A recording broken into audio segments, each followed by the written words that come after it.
The assignments that I had in the military that really prepped me for Silicon Valley life in Silicon Valley was my first. I was in a satellite command and control facility, so we were commanding and bringing data back from satellites, um, and so was working very closely with companies like Lockheed and etc.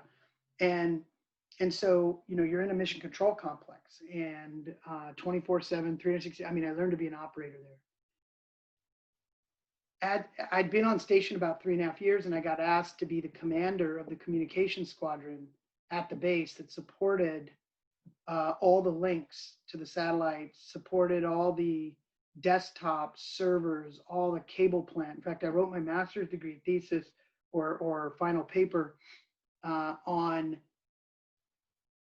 basically cable plant management and how you would do that in a facility like the Blue Cube, which is no longer there, but Juniper headquarters is right there now, but used to be the Blue Cube, which was the birthplace of classified space.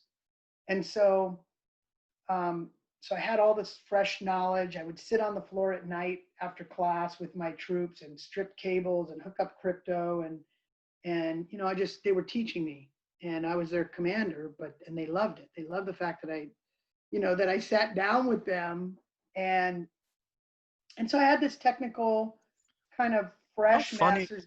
How funny is that, Brian? So you're in a networking oriented role. Little did you know, Right. in the 2010s, you would be leading a company whose secret sauce was, networking, fabric, interconnectivity. Absolutely. Who knew? That blows your mind. That's the universe. So I basically all things network. So I had layers 1 and 2 because they thought the site team were a bunch of knuckleheads and couldn't understand IP. And so I had to build up the team, build up capability, and then we decided to build the Googleplex. That was a dirt patch. Brian Mac to IP Lillie. Exactly, Mac Daddy. That was me, man. Brian Mac Daddy Lillie.